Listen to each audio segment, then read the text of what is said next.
Well, good afternoon, everyone. We're going to go ahead and get started. Welcome to the Elliott School. My name is Alyssa Ayers, and it is my honor to serve as Dean of the school. We are so proud of our award winning faculty and their research that spans disciplines. That's why we do these book launches. We get to hear from our faculty about their latest work. And it is my privilege to offer opening remarks at today's book launch for Professor Marc Lynch's newest book, America's Middle East, the Ruination of a Region, and it is just out with Hearst and Oxford University Press. Many of you likely know, but I'm going to repeat it. Professor Lynch is a prolific scholar and widely read expert on the region. I should note that this is actually his second single authored book published this year. Perhaps he may also say a couple words about his recent publication, What is the Middle East? The Theory and Practice of Regions. That came out earlier this year as a Cambridge Elements title.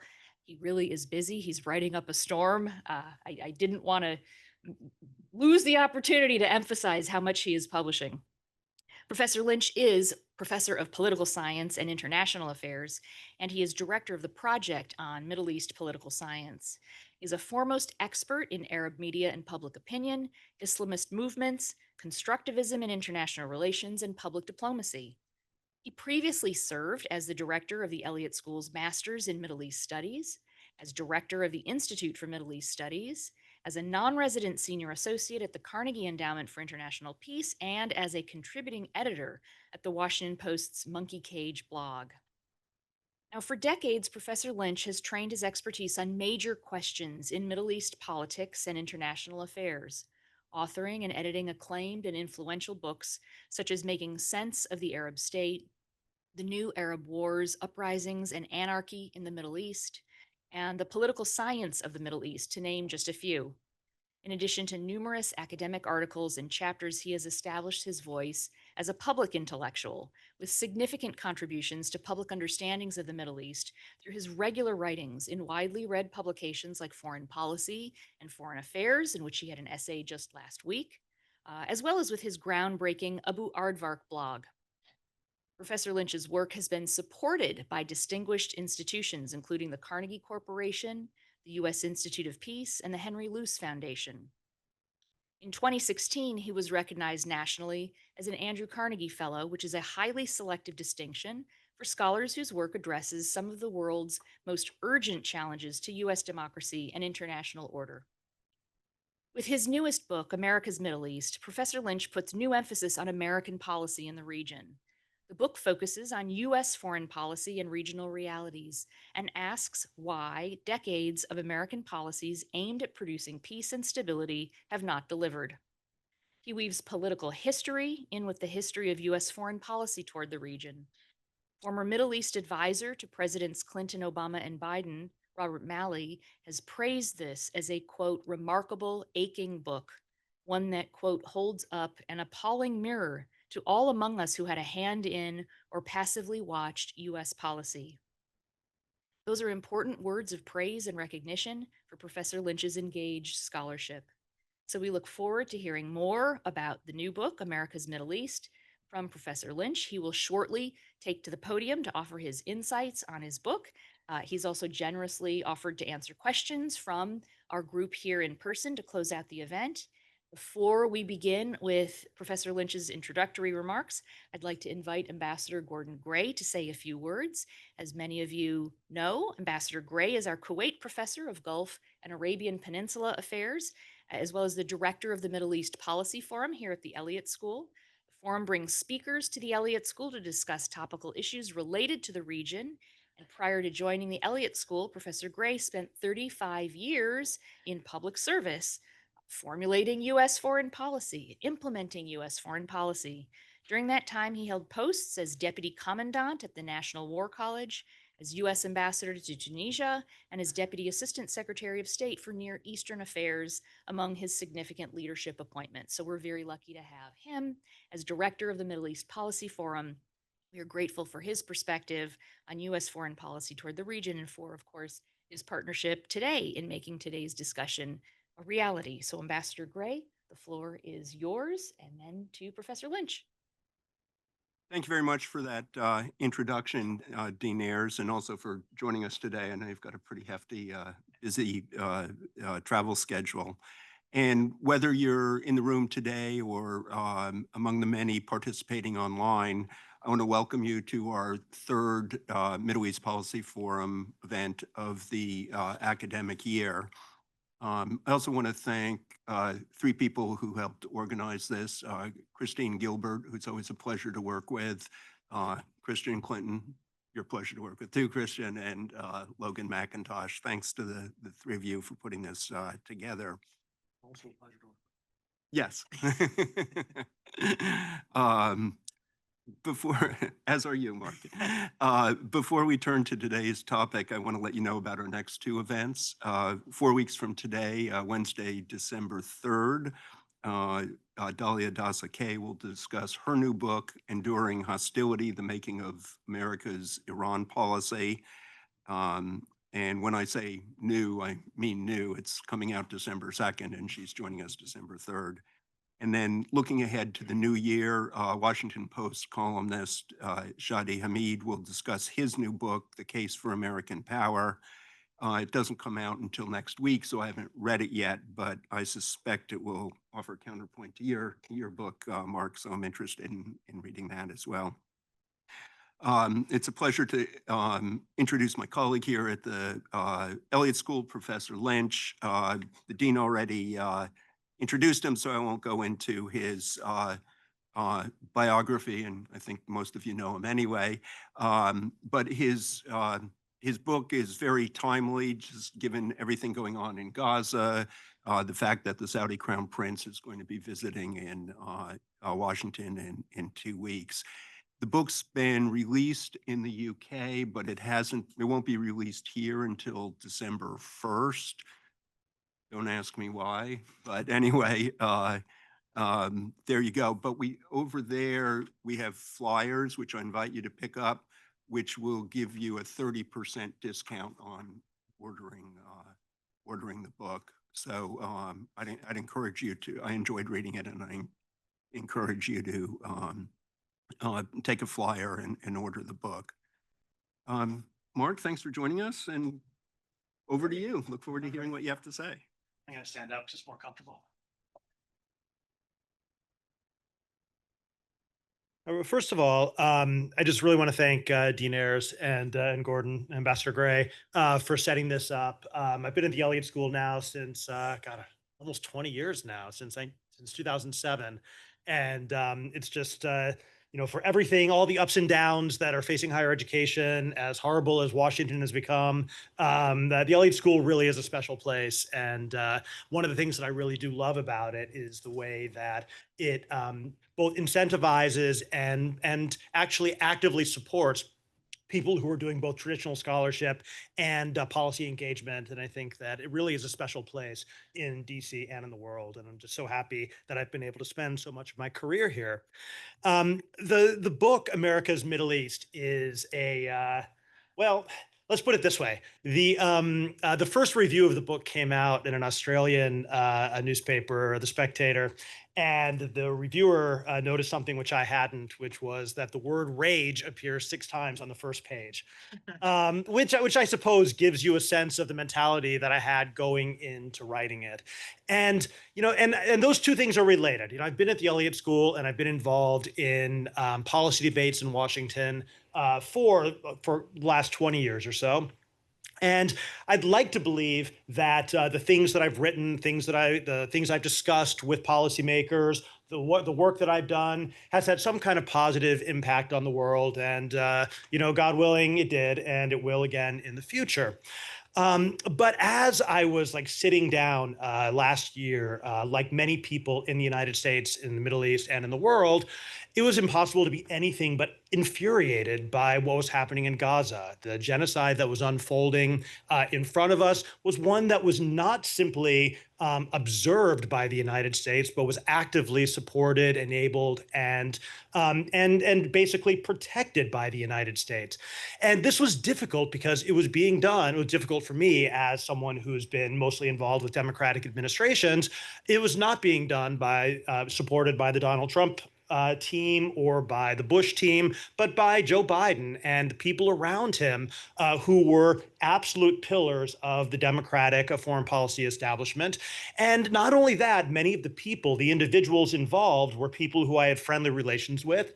And I knew to be deeply informed, ethical, good people who, for the most part, some exceptions, I think were actively trying to do right by the Middle East, and yet they were failing spectacularly, as we saw week after week after week of the relentless death toll and the relentless blockade leading to famine, starvation, the complete and total destruction of the entire infrastructure that sustains life, the destruction of agriculture, the destruction of the medical systems, of waste treatment, of schools, of hospitals, the relentless death count, which at a certain point they simply stopped counting. That at one point the death toll was simply the same for a month or two on end. And we were told, well, it's probably because, it's the Hamas. Joe Biden was like, I don't really trust the numbers. But come on, we all watched it in real time, and we knew that the right now the reported official number, official because we can actually have names and ID cards and names and ID cards attached to the dead bodies, is around 60,000. But we know perfectly well that the number who are actually dead is at probably 3 times that. If we think about the bodies buried under the rubble, if we think about the unmarked deaths in graves, without graves, if we think about the absolute displacement of the entire population of Gaza as they were moved from place to safe havens, where once finding safe havens, they were bombed and killed. And this was enabled and supported by the United States, by the Biden administration. And yet the people in the Biden administration argued relentlessly, and I think sincerely from their point of view, that they were doing everything they could to pressure Israel, that they were trying to get humanitarian aid in. Samantha Power, who should have known something about genocide, talked about how every day she was on the phone trying to force the Israelis to allow in humanitarian aid. She says that she didn't resign because if she had quit, then nobody would have been there on the phones, working the phones. It didn't seem to matter to her that working the phones accomplished nothing. And her staying in office was in vain. And so anyway, that got me a little bit worked up. I'm not an angry guy. I'm really not. I think I try. And over the course of my career, I think that in the face of a lot of really bad things, I prided myself on keeping my composure, having an analytical perspective, and trying to make sense of what I saw in a dispassionate, analytical way. But I was enraged. And so I started writing this book. And at first it was going to be a book about Gaza, but I quickly realized that I was having flashbacks. As I was digging into Gaza, I started having flashbacks to an earlier moment of rage at the very outset of my career when I was writing about Iraq. And a lot of my early research and work was about Iraq. And many of the things that I hear and that I heard around Gaza were very reminiscent to me of things that I heard at the time when we were maintaining sanctions, comprehensive embargo and sanctions on Iraq, which again, people argue about the numbers. They would say, well, it wasn't 1 million children who died due to the effects of sanctions. It was only 500,000, as if that made it better. If we looked at, the invasion of Iraq and the mass displacement, the sectarian civil war that we unleashed. And, again, I started wanting to think about this in a broader perspective. This is not about Gaza, because in a way, it would be easy if it was about Gaza. There's something about Gaza, Palestine more broadly, but Gaza specifically, which I think for many people makes it exist outside of the normal world. It's not a normal place. The normal rules don't apply. Yes, maybe genocide is happening in Gaza. Maybe horrible things happen there, but that's because of the specific, unique nature of Gaza. I want to believe that in many ways, because that would at least contain the evil and contain the horrors. But actually, I think Gaza is more of an avatar. It's more of a leading edge of a much broader system, which the United States helped to create and sustain since 1991 from its position of primacy, which I think we need to confront. Now, the basic argument which the book makes is that, I would say like the first few steps of it will be largely uncontroversial to anybody who studies the Middle East or international relations or US foreign policy. Since 1991, the United States has been in a position of essentially uncontested primacy in the Middle East. Prior to 1991, we were competing with the Soviet Union, and that imposed limits on what we were able to do and created a competitive environment in which we were in many ways forced, or we could at least claim to be forced, to do particular things, support unsavory leaders, intervene to prevent countries from going communist, like all the things that are familiar from the Cold War. I'll talk about this in Q&A if you want, but I'm going to move on. Since 1991, the US and the end of the Cold War and our smashing victory over Iraq in 1991 and the liberation of Kuwait, the United States established primacy in the region, and it has never seriously been contested since. There are no great power peer competitors in the Middle East, and we like to pretend there are because it gives our lives meaning, but there really aren't.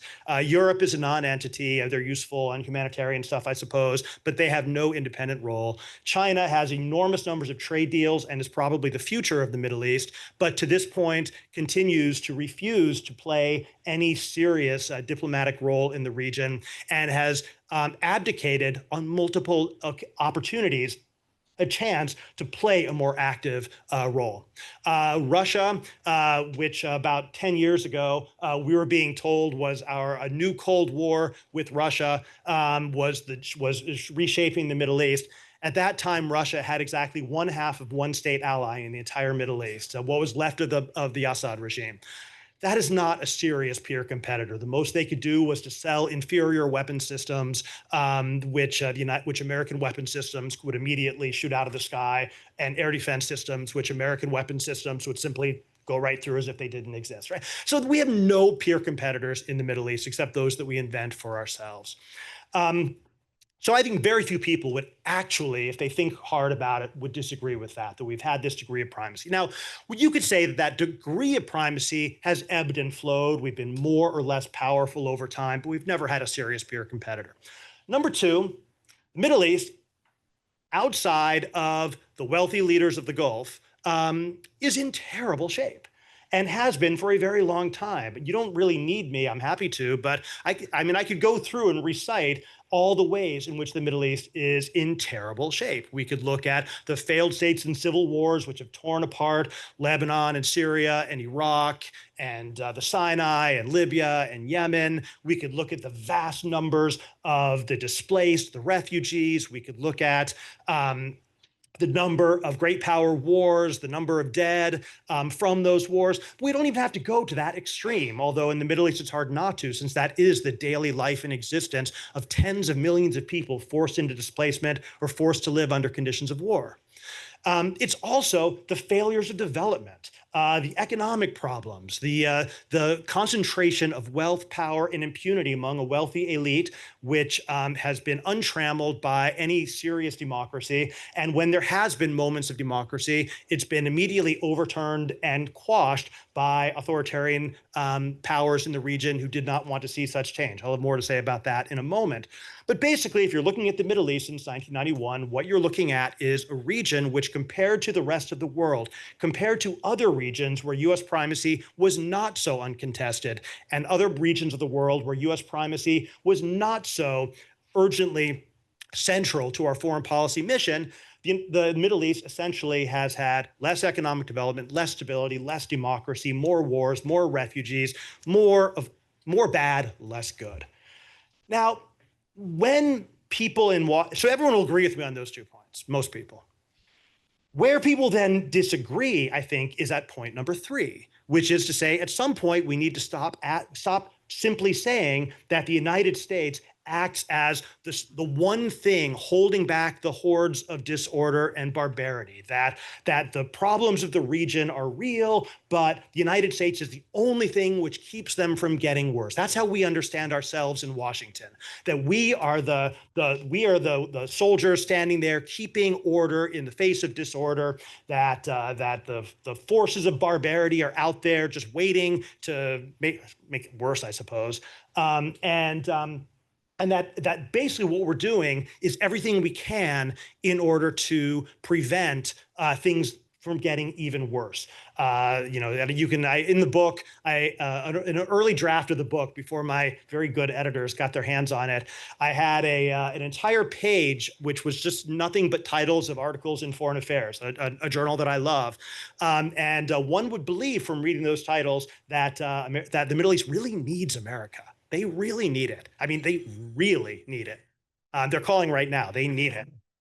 Um, but it just seems to me that at a certain point, if you have been in a position of untrammeled primacy for 35 years and things are terrible, at some point you need to start asking whether your role in this is less positive and more negative. That if you bear any responsibility at all for creating these horrible conditions, rather than being the thing standing in their face. Now, many people, when I make this third point, will then most likely then say, oh, here we go again. Another left-wing academic blaming America for everything. I do blame America for lots of things, but in this instance, and the book tries, I think, at great length to anticipate this argument, it's like I don't actually blame America for everything, because the United States has created not just a position of primacy, it has created a regional order, a regional structure in which it is in many ways trapped by the system which it has created. And what I mean by that is that the leaders of the Middle East, the wealthy elites and the regimes which are in place are an essential core part of America's Middle East. They are not standing outside of it and kind of bargaining with us. They are not kind of a necessary evil that the United States must tolerate. They are an active part of that structure with a tremendous amount of agency, for the most part, doing as much harm, doing a great deal of harm, and working hand in glove with the United States in the shared mission of delivering on the primary goals of the Middle Eastern regional order, which are to protect Israel, to keep the oil flowing, and to prevent any major disruption in the status quo. I mean, those are American interests. They've been articulated clearly on a bipartisan basis by American presidents for 50 years. Longer than that, 70 years. Michael Hudson published an article to Play the Hegemon back in, I think, 1997, in which he pointed out how long this has been going on. Little has changed since then. The United States has created this structure. The leaders in the region have agency. They act in their own interest, primarily the interest of keeping themselves in power. And they do so in such a way where if the United States tries to change this regional order, if they try and do better things, or if they try to do worse things, the United States repeatedly finds itself pulled back into the same basic policies. Every single presidential administration goes through the same learning process. It's actually really funny. I mean, I wrote about this 10 years ago, and then we see the same pattern replaying. Every American president comes in and says, we are overcommitted in the Middle East. We need to pivot to Asia. We need to, start spreading democracy, whatever. Within a year, they're always back to, we must back our allies in Israel and the Arab states against Iran and Islamists, and show and deter our enemies and our rivals. It's like this wonderful pattern. That we see again and again and again. People forget that George W. Bush, when he was running back in 2000, before he was elected, he was the anti-interventionist candidate. He was going to. I'll never forget that they used to talk about how the job of the U.S. military is not to escort children to kindergarten in Iraq, and then 2 years later, there they were, right? But this is structure. And this is really a really important thing that I want to emphasize, is that even though this book is intensely critical of American policy in the region, it's not really about individuals. Again, it's just something I've really struggled with, because I'm friends, or at least friendly acquaintances, or maybe I used to be, with many of the individuals who make U.S. foreign policy. And for the most part, I think many of the critiques of those individuals that you'll hear out there are wrong. They are not ill-informed. They are often graduates of the Elliott School or our equally good rivals. They're educated, they speak the languages, they've done their time on the ground. Ambassador Gray can talk about how the quality of these people and what they know and how much they don't see themselves in this way. For me, what's interesting is two things. One is the vast gap between intention and outcome. And number two is the refusal to take any serious responsibility for that vast gap in intention and outcome. And, so I have many, many friends who spent their careers working on democracy promotion in the Middle East. As I'll mention in a moment, the entire purpose of American Middle East policy is to prevent democracy, because democracy is something which would empower foreign policies, which would undermine America's regional order. And yet, my very smart, very well-intentioned colleagues and friends work in these democracy promotion programs, either knowing or worse, not knowing that those programs are designed to fail. Why? And so again, these are tough questions, and this is, I think, a good room, better than some of the other places I'm giving this talk, to throw out there.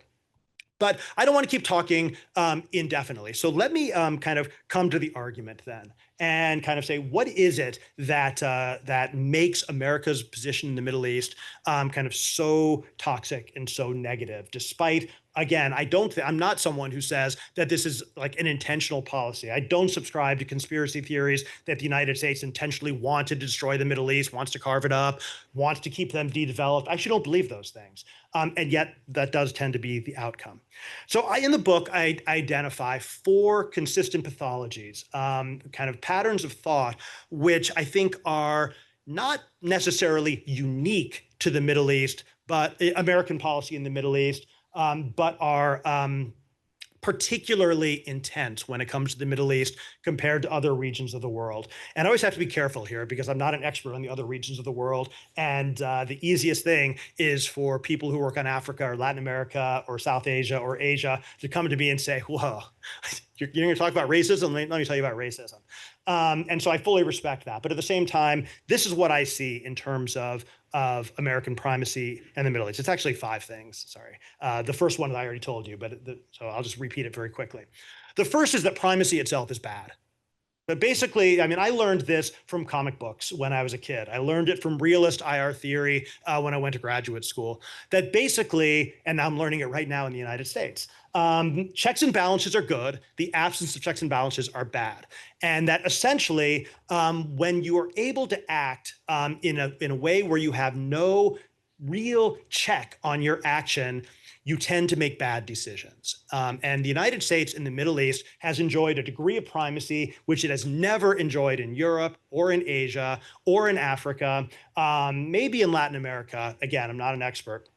But it is uniquely intense in the United States because we have defined the Middle East as so central to our global strategic interests in ways that we have not so defined other parts of the world. So our primacy is unchecked, and that's bad. And this is the argument that Ambassador Gray mentioned, or maybe it was Alyssa, I can't remember, an article that I just published in Foreign Affairs.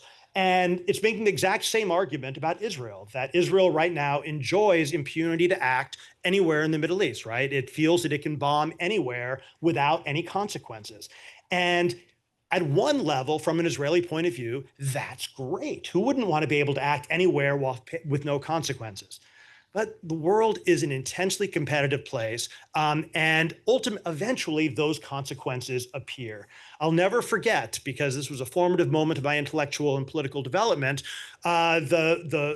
the outpour of enthusiasm for American empire and primacy after 9/11 and Afghanistan and the seemingly successful invasion of Iraq. And the idea that the United States was a unique empire and that it was not an empire, but even if it was, that would be a good thing. And then within a few years, we saw it all come crashing down because of what the historians would call overstretch. Because when you don't have to make those hard choices, you tend to make bad choices. Israel right now, I think, is bringing on its own reckoning. And I think the United States has brought on its own reckoning. It did it in Iraq. It did it with Gaza. And I'll talk about that at the end of this talk, which is coming very soon. Primacy is bad. Number two, the other lesson you learn from the comic books is from Spider-Man, with great power comes great responsibility. We all know that one, right? And I just have to mention this one because this is a line that is one of my favorite paragraphs in the book, and will probably piss off the most people. But in Washington, I think many people would agree that the epitome, the high point of American ethical thinking about foreign policy was Colin Powell's line, the Pottery Barn line, right? That we don't go around invading countries because if you break it, you own it. Right? If you break it, you own it. And compared to what the Bush administration did, that actually is the height of ethics. But what always struck me about it is that nobody asked the pottery if they wanted to be owned. Nobody asked Iraq if it wanted to be broken and owned, right? So the view of ethics is one that if we do something, then we have a responsibility. But what about the groups that we are acting upon? What is our responsibility to them? And so again, I learned a lot from the comic books, and maybe more people should read them. So anyway, primacy. Number two is security. They go hand in hand, but essentially there's an overwhelming logic of militarization and security in the Middle East, which again, I think is greater than you see in other regions of the world, where you see perhaps more willingness to focus on development, on the building of regional institutions, on kind of other areas of common interest. Because of the centrality of protecting Israel and keeping the oil flowing out of the Gulf, the United States has consistently prioritized security over any other outcome, military instruments over any other kind of instrument, and that has clearly affected the outcomes in the Middle East. Speaking of the Elliott School, I remember back in 2009, after Obama was elected, the Elliott School actually was over in what's the big auditorium over there? What? Yeah, Morton Auditorium. I actually helped a little bit to put it together. This was Hillary Clinton and Bob Gates, the incoming Secretary of State and Secretary of Defense, and Gates saying how we needed to rebuild the instruments of diplomacy, that we needed to have a new partnership, new sharing between defense and state and everything. That didn't last. So anyway, the dominance of security thinking. One of the implications of that is that, as I said a moment ago, democracy is not simply something which the United States has failed to promote. It is actually actively inimical to the region that the United States hopes to lead. The United States depends upon authoritarian leaders to carry out extremely unpopular policies, such as being aligned with Israel and keeping the oil flowing. Doesn't mean that everything that the United States likes is unpopular. People in the Middle East, I happen to know, love American culture, the McDonald's, Kentucky Fried Chicken in Tahrir Square. We all know about that stuff. But when push comes to shove, they're always going to choose cooperation with autocratic elites over the risk of a democratic public, which will support things which we don't like. The big test of this, of course, was Egypt in 2012 and 2013, when Mohamed al-Morsi was elected as president of Egypt. And Obama, in my opinion, to his credit, was willing to give Morsi a chance and to work with him. This is where structure comes into play. The other regional autocrats were not willing to give Morsi that chance. And within a year, they had engineered a military coup and overthrown him from power, which even Obama, by far the most supportive president we have ever had or ever will have of genuine, meaningful change, positive change in the Middle East, simply went along with it and refused to even call it a coup. And again, that is structure. The United States didn't have to act because the other leaders that are part of its alliance system acted on its behalf. They knew our interests better than we did, apparently. Primacy, security. The third is dehumanization. This comes through in the introduction to the book, and it was really hard for me to accept, even though every kind of Arab colleague I know already takes it as a matter of a basic assumption. which is that there's just a really profound racism, which pervades how the United States thinks about the Middle East. It is simply not the case that we view Arab or Muslim lives to be equal to American or Israeli lives. It is simply taken as given that if one Israeli dies, that at least 100 Palestinians must also die as compensation.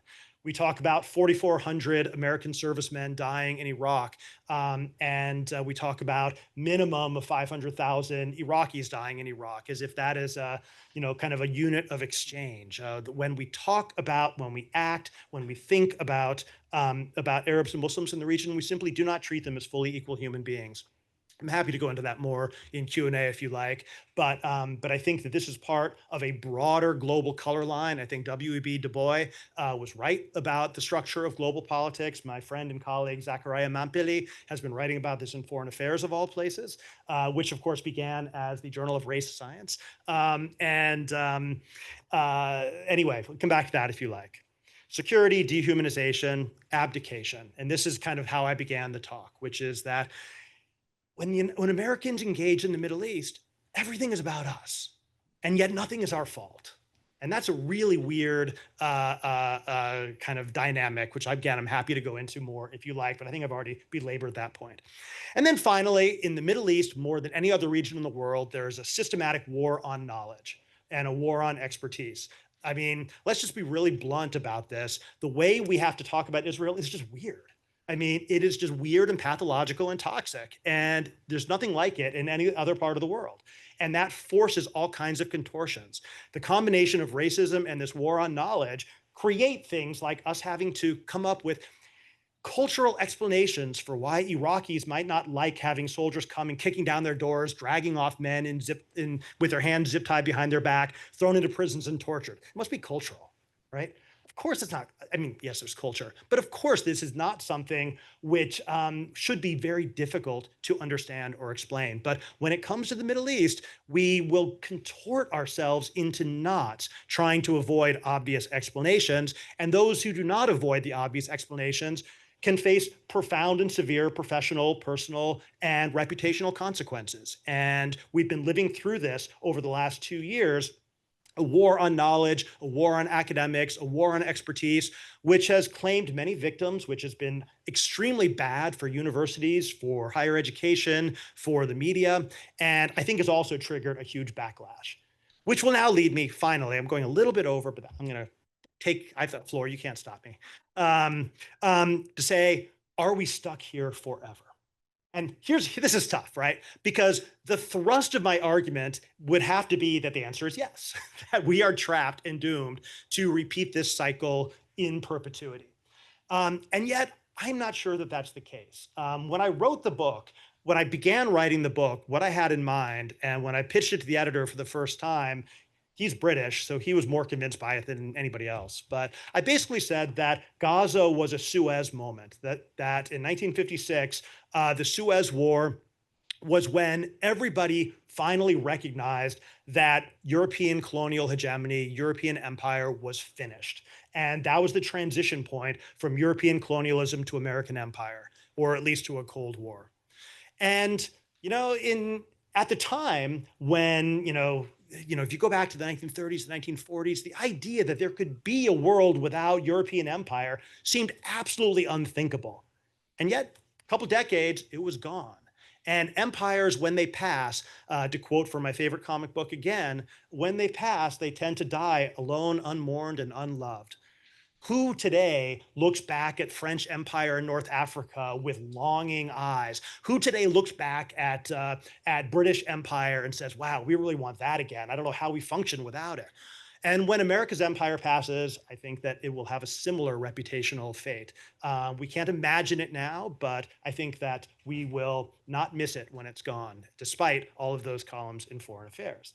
Why do I think that change is possible? Number one, I know what you're thinking I'm about to say, but I'm not going to. Number one, US power is fading. The United States is we don't face any peer competitors in the Middle East but we very clearly are no longer enjoying the degree of global primacy that we once enjoyed.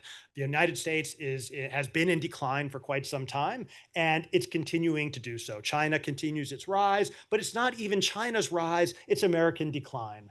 And with the, to my eye, nearly inevitable coming AI bubble burst, probably going to bring us into some kind of financial crisis comparable to 2008, I think we're going to see the sinews of American power eroding even more. But number one, American power, I think, is deeply in decline. Number two, the intellectual hegemony which underpins this America's Middle East is crumbling. I think that what we've seen over the last 2 years because of Gaza has been a generational shift in attitudes about America's role in the Middle East, about Israel, about Palestine, which was met by a fierce institutional, elite driven backlash attempting to prevent the manifestation of that change. I'm an old Gramscian, or at least I pretend to be sometimes. And my general feeling about intellectual warfare and intellectual hegemony is that the more you see it, the less it exists. That hegemony functions when you don't see it, when it isn't actively contested. When there's active contestation, that means that you move from what political scientists would call the third phase of power to the second or even the first. When you have to send in the police and arrest people for their opinions, you've lost the ideational battle. Look at the polling about generational attitudes towards Israel, towards the Middle East. Look at the changes on both the left and the right. And hey, look at Zahran. Look at Zohran Mamdani. With everything that was done to try and bring him down, using Israel as the wedge issue, even though he himself did not, had no effect whatsoever. He won a majority easily. And my general sense, and if you don't trust me, you can trust Jake Lew, who is the ambassador to Israel under Biden, who warned the Israelis in his exit interview at the Times of Israel. He basically said, look, I am of a generation where the founding moment was 1967. This generation's founding moment with you is Gaza. And that is never going to change. This is not, I think the salience of Gaza will change. It's not going to be the only issue, maybe even an important issue a lot of the time, but you're not going to see, I don't think you're going to see a significant return to the intellectual foundations of American support for either Israel or for the Middle East as we've created it today. And then number three, there is Trump. I know you thought I was going to say it's all Trump's fault, but it clearly is not. Trump, in many ways, is not a radical change in American policy. In fact, the core of his policies are extremely conventional. He wants to support Israeli, Arab cooperation against Iran. He wants to prioritize militarization over the other means of diplomacy. Now, other presidents didn't go out and destroy all of the other means of diplomacy, like shuttering USAID, shutting down all of our global broadcasting. Dean Ayers mentioned I'm an expert in public diplomacy. That's now an historical topic, at least for now. But basically, the core of his policy is very much in line. Certainly, there's barely a blip between the Biden administration's policy and the Trump administration's policy, other than kind of stripping away some of the hypocrisies and laying it all clear so that maybe people who didn't believe me 3 years ago, maybe now they'll say, oh, yeah, okay, now I see what you're talking about. But I don't think this is because of Trump. I think Trump is a symptom, not the cause of what we're seeing right now. What would that change look like? Well, here's where I'm not going to leave you with any results. Like I said, I do think that when the American empire passes, it will be unmourned and unloved and soon forgotten. But I don't think it's going to be easy or smooth. I think that because this is the structure of the region, and the idea that you can pull out the core supporting beam of the structure and not have major changes, often in a negative direction, I think is wrong. But I also don't think it's really our choice because of the crumbling foundations, both materially and ideationally, that sustain it. Let me stop there because I promised to take questions, and I shall. Mark,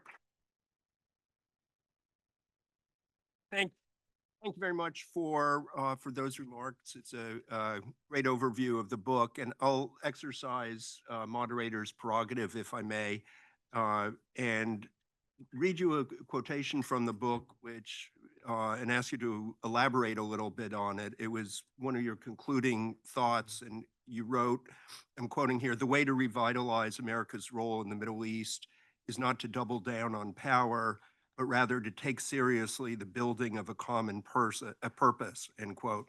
I'd be interested in your thoughts on what that common purpose would look like and how you think it might be received in the region. Yeah, no, thank you. I often forget what I've written, so it's useful. So the context of that quote is that my basic take on international order and all orders, actually domestic as well, is that they require both power and purpose. And you can't have stable, enduring order if you don't have some sense of shared purpose. And one of the things missing in the Middle East is the absence of that shared purpose, although it's asymmetrically distributed. I would say that the leaders of the Middle East and the United States have had a shared purpose. They all want to keep the leaders of the Middle East in power. They're all willing, at least willing to see Israel secure, and they all want to see the oil flowing. And basically, there's been a shared purpose at the level of regimes and elites, and that has completely, indisputably failed to translate into a shared purpose at the popular level. There is simply no way to argue that there is any meaningful agreement among the vast majority of people of at least people who live in the Arab world. But I would go probably beyond that, because it also isn't really true in Israel anymore. It's definitely not true in Turkey, and obviously not Iran. Um, but basically, there's no shared purpose. There's no agreement on what is the purpose of the order. What is it for beyond keeping people in power? Okay, you're in power. What are you going to do with that power? What's the purpose of that power? And and again, simply sustaining the status quo is thin gruel. And so what Gaza did was, in many ways, to bring that pre-existing and extremely potent, extremely real disconnect between kind of public opinion and official policy, you know, into the spotlight, into the shared focus. The what we all, or not we all, what many of y'all believed in, in the run up, right up until, say October 6th, 2023, was that Arabs didn't care about Palestine anymore, that we could simply move on with Arab-Israeli cooperation, that this was simply not an issue which had any real salience anymore. And then I don't think anyone really believes that anymore. And I don't think that there was a real change. I think that we were kind of just forced to recognize it. And it's very difficult to enact a shared purpose when you are facilitating everything I've already described in Gaza. And so I actually think it's extremely unlikely that we can rebuild a shared purpose or build a shared purpose. But we're not going to have a stable order, certainly a stable order at a time of diminishing power, without it. So what would it look like? Unfortunately, I regret to say that it would require actually being willing to do what Obama did in 2011, except stick to it this time and allow meaningful democratization, allow states to pursue independent foreign policies and to come to support for the United States by the vehicle of building public consent and support to win elections with pro-American strategies, and to basically end a lot of the policies that have sustained the region as it is. The region, and so Dean, as you mentioned, my "What is the Middle East" book, and one of the points there is that there is no real Middle East anymore, if there ever was. And the book says there never really was, but it's very difficult to compare the conditions in the Gulf right now with the Levant, which is, the Gulf is basically part of East Asia and global capitalism. And it's basically much more organically connected to Asia, South Asia, and global transit and capital than it is to the Middle East, even though the UAE and Qatar are intervening, and Saudi Arabia are intervening all the time politically in the Middle East, economically, socially, and in pretty much every way that matters. They're part of Asia. The entire Levant is basically well into the process of falling into the hellscape, the hellmouth. And basically, if you're looking at Israel, Palestine, Lebanon, Jordan, Syria, Iraq, this is about as bad as it gets, and it's probably going to continue getting worse. And then North Africa is kind of going its own way and doing its own thing, as has kind of always been the case with North Africa. But they're often more engaged with what's happening in the Sahel than they are with what's happening. They basically, when I spend time in North Africa, it feels very different uh, from what I feel when I'm in the Gulf or what I feel when I'm in the Levant. And then you get to Egypt, which is like the swing state among all of these, and I'm extremely pessimistic on Egypt. I'm very bearish on Egypt. It's remarkable, actually, that Sisi has managed to maintain stability for so long. But maybe he can do it forever. I don't know. He's clearly better at this than I am. So we'll see. But the point of all of this is to say that kind of across this broad landscape, the United States simply is not going to be able to build a sense of shared purpose um, doing what it's done before. And so it would have to really fundamentally be willing to listen to, take seriously, and not simply mindlessly embrace what kind of the rising generation says. They might want things that are just against our interests, in which case we should oppose them. But then we should try and find ways to engage with that rather than simply support autocrats as they crack down on them and try and hold back the rising tide. Not a very useful answer, I know, but it's the best I've got. I'm actually very pessimistic on this. I don't think America's order really has much of a future in the Middle East. So that the passage you read is like, if you do want it, here's what you're going to have to do. I don't think you're going to do it. It's kind of like in the foreign affairs piece, I said, if Israel wanted to take advantage of the ceasefire, take advantage of the possibilities offered by the Gulf states being willing to come in and rebuild Gaza, yeah, they might be able to, you know, change the trajectory. But there's just no evidence. There's no sign that's actually what they're going to do. So I guess all we can do is keep trying. You want to call on people? Yeah. Should I? Yeah. I'll use my judgment. Do we have a microphone, or should we? I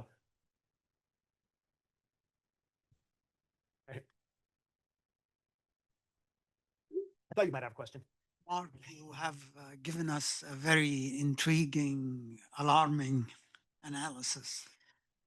But when you look at US policy from 1948 on, the Cold War had a factor in this policy. Two, Arab public opinion at times looked up to America. For example, when I remember when Kennedy came, there was hope. There was hope with Bush 41, Eisenhower during the 56 Suez crisis. So there were moments when America was admired for its technology, for its education. Arabs preferred to come to American schools. I recall during the Cold War, Arabs who went to Russia or China would tell you America has a much better dynamic education. So there were cycles of positive attitude, and then we had negatives. And let's keep in mind, Arabs have not forgotten what happened with the Crusades. And in the recent Gaza, a lot of Arab media talked again about the new crusade that had taken place in Gaza. When the Crusaders came to Jerusalem, they did awful things. No, great thing. It's a great question, and I didn't do justice to that in the talk. I hope I said more about it in the book. But you're absolutely right, and I want to the two different parts of your question I want to talk about. The first is the Cold War period, and yes, there was definitely moments when the United States actually had a great reputation in the Middle East because they were not European colonial powers. And compared to the Soviet Union, yes, a lot to offer. It's absolutely tragic what's being done right now in terms of international student visas and things like that, because that is actually that was a huge thing. If you go any place in the Middle East, I know, well, looking around the room, I know many of you know this. It might be your parents, it might be just like living there, whatever. But every kind of person you would go, every politician, every like elite, every lawyer, you would see on their diploma, University of Oklahoma Engineering, University of Michigan, University of Texas. This was a huge thing, a huge part of American power. And at that point, I would say that there was the possibility and the reality of a shared purpose there in terms of modernization, in terms of development, and a lot of other things. So I'm not discounting that at all. I actually think, and this is probably one of the more controversial things in the book that no one's going to like, is that I actually think that we were better off when we had a real peer competitor because we were forced to compete. in the marketplace of ideas, and that's why primacy has been so bad. But I take your point, and I agree with it. That I mean, certainly we did bad things during the Cold War too. I mean, we carried out military coups, we did all kinds of nasty things, but I also think that it was fundamentally different. You mentioned Bush 41, and this is the other part of the book that I think will be controversial in Washington, which is that um, that I think that the Bush Baker years was the only time, with the exception of a couple years under Obama, where, and actually I treat Obama as a tragic figure in this. We can talk about that if people want, but Bush Baker, they were the only ones who actually tried to create a regional order based on on power and purpose. The power, obviously, because the Cold War ended and they crushed Iraqi forces. And then the shared purpose. They built the entire Arab Israeli peace process as a way of bringing the Arabs into that coalition. People forget that Syria and Egypt contributed troops to the liberation of Kuwait, that the Madrid Peace Conference was explicitly and directly following from that. Oslo happened, kind of as outside of that process, which is maybe why it ended up going so badly. But the initial impulse of the Bush Baker approach was precisely to say, and I think this is very Kissingerian actually, kind of thinking the old Kissinger, the one who wrote about the Congress of Vienna, the notion that it's not enough to dominate, you also need to at least make a show of trying to solve the Arab-Israeli peace process. Shared purpose. We can cooperate towards a shared goal. But everyone remembers the 90s as this is the pinnacle of American primacy back before George W. Bush went and trashed everything by invading Iraq. But people forget that the 1990s, this was the era of the sanctions on Iraq, right? Which was, I think, absolutely a humanitarian catastrophe, which we have full responsibility for. This was a period where you had civil wars and jihadist insurgencies in Egypt and Algeria. This was the years of, kind of the neglect of Afghanistan, the rise of the Taliban. This is when Al Qaeda came together, and so even the peak of American primacy, was not exactly a great time. But at least you had, with Bush and Baker, and with the Clinton administration, at least an effort to sustain an order based on both power and purpose. And I think that was fundamentally lost. So And Carter too, we can't do. yeah, no, absolutely. Well, that's still Cold War dynamic, but I completely agree. But I think that's kind of what's been lost because of primacy. Um, Bill? Sorry, I tended to give long answers to the first couple questions and then run out of time. So I I like. hope you publish that article on Obama's Middle East because I haven't read a proper accounting yet along the lines of the arguments you're making. Maybe it could be distracted from the book. Because an About Obama Middle East article Yeah. would be great, talking about all the things that you mentioned and many others I know you know about. I agree with almost every aspect of your diagnosis. I don't agree fully with your prognosis just because I'm not as much of a pessimist, maybe. But my Iraqi Arabic teacher used to tell me, America's saving grace, despite all its failings, was its ability to self-correct. So I look at the Mamdani election, which is being massively covered in the Middle East. I mean, I'm going on every 2 or 3 hours to talk about it. I look at the fact that the majority of Americans now view Gaza as a genocide. That they prefer Palestinian, uh, supporting Palestine over supporting Israel. If you look at the latest polling data, and if you look at the massive connection between young Americans and I was at the No Kings protests and the Gen Z flags were next to the Palestine flags, all of that. And the huge university connections and the connections with students and the way in which, despite all the horrible things that have happened, populations are sometimes willing to forgive each other, when the course corrects. Isn't it possible, right? Isn't it possible with the election of another Obama-like figure with a course correction, that the U.S. could not make good all of the evils it's done? It can't, but course correct enough that it joins into this common purpose building, that it's not so inhibited by its own structural issues that, it couldn't be part of a better world, if I could put it that way. Zoran can't run. What's that? Zoran can't run for president. Okay. Yes, to a point. anything's possible, right? We live in a crazy world and all kinds of things can happen. And I think traditionally that has been the American cycle of, swings back and forth. I tend to be very worried about what's happening with what the Trump administration is doing, and I don't want to get into domestic politics here. That's not the purpose of the book. I don't know if we can come back from this, but let's hope that we can. Everything that you are talking about with Gen Z, that's what I was saying at the end of the talk. I mean, I think that is a very much a part of, yeah, there's very much a possibility of what's changing. But the question that you're asking though is how does that translate into that, power and purpose? How does that translate into something better? And that's where I really struggle because it's like one of the things which is really clear when you're looking at the discourse around Gaza and everything. It's like, will this be easily forgotten and forgiven? Let's say that Netanyahu, finally is out of office, and then Israelis say, well, all the bad things were him, and so now he's gone, and we're all fine. And the United States, Biden's gone, Trump's gone, there's a new president in, and say fresh start.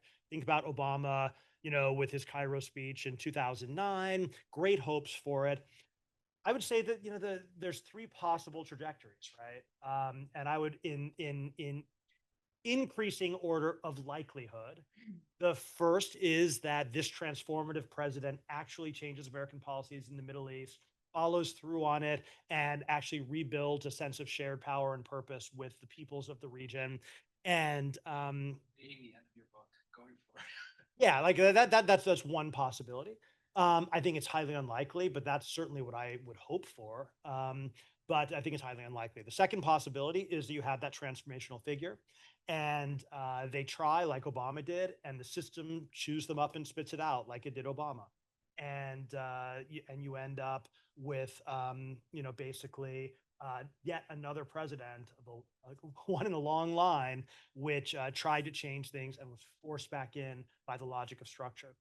And then the third is that you get kind of a status quo type of leader who basically says that we are going to we are course correcting. Imagine well, you can imagine. I don't want to say names, but the type of people who are likely to be the Democratic nominee in 2028. Are probably not going to be saying things like, now's the time to have a transformative relationship with the Middle East. They're going to be saying, we need to go back to normal. We need to restore what was lost. We need to, Trump has destroyed everything. We need to rebuild it. What that rebuilding is going to mean, what it's going to look like is we need to restart Israeli-Palestinian negotiations towards a two-state solution that is never going to be successful. We need to, rebuild our alliances with the Gulf states to against the Iranian threat. It is going to be back to traditional logic of American policy, and which will then, I think, run into everything which I was just talking about. I think that is, if I had to put those in kind of like numbers, I'm not a betting man, but I would say probably like 1%, 15%, 84%. Mhm. Thank you so much. It was a very great talk. Very simple question. Thank you. How do you see the reaction of the current administration towards Syria? Is it like a continuation of the few decades before? Of Trump or the Yes, current- Trump, yeah. I think it's the most interesting thing which Trump has done in the entire Middle East. I think it's absolutely fascinating, and it's not what I expected. And I'm very happy to publicly praise him for it. Being willing to accept. I mean, it's actually mind-boggling if you think about it. I mean, Jolani. I mean, this guy was like in Kambuka, right? I mean, this guy is like one of the best fighters, like jihadist ideologues in the Middle East. I mean, this guy is much more successful and effective than Bin Laden ever was, and now he's got a White House invitation. It's amazing. It's like, whoa. That's what I said. Bill, when you said, could it happen? I'm like, yeah, anything can happen. Remember, Kendrick Lamar saying, when he got invited to the White House, he's like, can you imagine? And it's like, okay, well, now you got Ahmed Sharah, Mohammed Al-Julani invited to the White House. It's amazing what you can see. But I think that, the Trump, I think what he sees there is a combination of essentially you just need to stabilize it, right? I don't think that he has any great love for Jordani. I think that basically Erdogan is vouching for him, and basically he's saying, okay, we want to keep things under control in Syria. We need to restabilize, build a state there, and Jordani seems or Sharat seems to be a vehicle for that, and he is saying all the right things. And if you're looking at the region as it currently exists, I don't think Sharat's jihadism is the most important thing. It is Erdogan vouching for him and the Gulf states being willing to fund him. And as long as he has the support of the region, then the prospect would be that Syria they can renormalize into kind of a normal autocratic Arab state. We used to talk about, or at least I used to talk about, and the CIA used to talk about back during the Saddam years, that what we needed in Iraq was a not Saddam Hussein, right? Basically, what you needed was another Sunni general who wasn't quite so crazy and didn't have all that blood in his hands to come in and basically rule Iraq in roughly the same way to serve as a bulwark against Iranian influence. And that would have been, kind of the optimal outcome from an American point of view from the 1990s. And finding someone like Ayad Alawi or someone like that. But in the case of Syria, I'm not saying that al-Nusra is Bashar al-Assad redo, but I think what they want is essentially to replace Assad, who was on one side of the axis of resistance versus the axis of moderation, and basically consolidate a strategic shift where Syria consolidates as a reliable autocratic member of the axis of moderation. That is actually would be one of the biggest strategic shifts in the Middle East in quite some time. If you manage to successfully both flip and stabilize a Syria that is part of this broad American regional order, then that would actually be quite an important diplomatic success. It's not the transformative part that, like I was talking about, that I would like to see, but I think that helps to explain why they're not don't seem to be overly concerned by his past or why. I also think that, and again, with this administration, I don't even pretend with analysis, right? It's just like I think Trump looks at him and he says, well, "That's a fine-looking man. That's a very nice suit. Whatever." But then, but Syria's civil war and the instability there was hugely disruptive for the entire region. So if it can stabilize and stop being that disruptive factor, then that would be a key part of like rebuilding this regional order. On the keep going just a little bit west, and you've got, I'm sure someone wants to ask about Lebanon, and so I'll just like go to the next question. But no, it's like if when you're looking at Trump there, you can't separate the two. So Tom Barak is like a fascinating person, this envoy to basically Turkey, Syria, and Lebanon.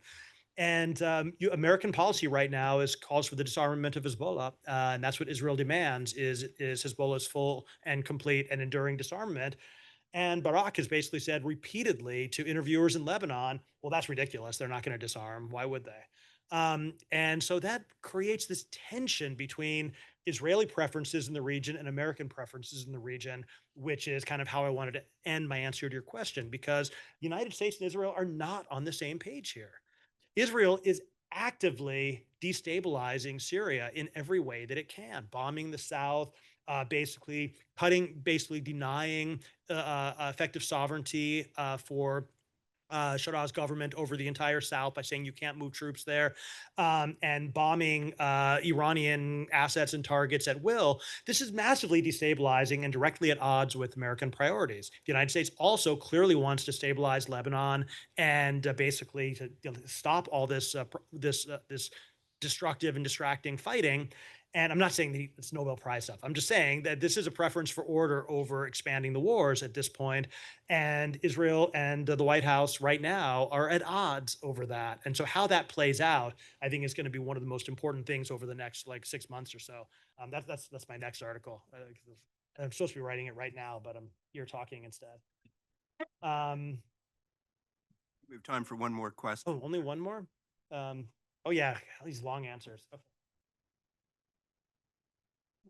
So, first of all, fantastic talk. Very fascinating as usual, Professor Lynch, who I had for 2 classes back to back in my fall semester here, first semester, back in the day. Yeah, short 2 years ago. And my question is somewhat related to Syria, but events in the Middle East in general. While you were writing this, did things happen that challenged your ideas? Were there any specific events that challenged some of the ideas in the book? And definitely this overturn in Syria is one. But the other one I was thinking of is this bombing that Israel took out on Qatar was a pretty seemed like a pretty broke the mold of how things are typically supposed to go. And I wonder, like, what were your thoughts on that in insofar as the book? Did that challenge or support some of the ideas you were forming as you're writing that? No, this is the challenge of like writing books in real time. And I had the same challenge when I was writing the Arab Uprising and writing the new Arab Wars. And I was actually worried about it when I first pitched this book, not to the Hearst editor, but to my old editor of public affairs. He was like, "It's too soon. You don't know how it's going to end." I'm like, "Well, number one, I do know how it's going to end, and number two, nothing ever really ends, right? So that would be a recipe for like never writing a book." Um, but I was a little bit worried, that things would happen which would, kind of really dramatically change the trajectory. I haven't seen any of that yet, except possibly I do think that Israel's bombing of Qatar, it's it's it's it's a perfect illustration of the logic that I've been laying out here, which is that they did it because they had done all these other attacks and not suffered any consequences for them. Although even that's not entirely true. I think that people's real-time evaluations of the Israeli-Iranian 12-day, call it a war if you want to, were not correct. And I think that it did not demonstrate Israeli military primacy and superiority to the extent that we thought it did at the time. If you look at Israel's stated objectives of ending Iran's nuclear program, and then as it seemed to be successful, overthrowing the regime, those things didn't happen. And in fact, probably Iran's nuclear program has probably accelerated since then. And at the same time, the early waves of Iranian missile strikes on Israel were all intercepted, and that gave a kind of a sense that Iranian attacks were futile. A week in, that was no longer true, and Israeli military censorship of the press and the media kind of prevented any serious reporting of this. But I think that we were seeing a serious degradation of Israeli air defense missile defense capabilities towards the last 4 or 5 days of the war. More and more of the more advanced missiles that Iran started using were getting through, and they seemed to be accurately striking their targets. And Israel was running out of interceptors. And so when Trump stepped in and ended the war, I would not necessarily, call this. This was not necessarily something which was like saving Iran. I think something else might have been going on there. So I think that all of this, though, is to say that when they attacked Qatar, that did change things. That was the point of the article that I wrote, that actually fundamentally affected views in the Gulf, because the entire premise had been, I mean, why were they able to take Qatar by surprise? Because all of the radars were pointing at Iran. That's not true anymore. And now the basic premise of the regional order was that we're not afraid of Israel, and we are afraid of Iran. Well, Iran's a lot weaker now, and Israel has just proven that they'll attack, which means they're more threatening. And so, yeah, that is, I still think, I'll continue to think that the photo in the Oval Office that I'm sure many of you saw was really one of the most remarkable diplomatic documents I've ever seen in my life.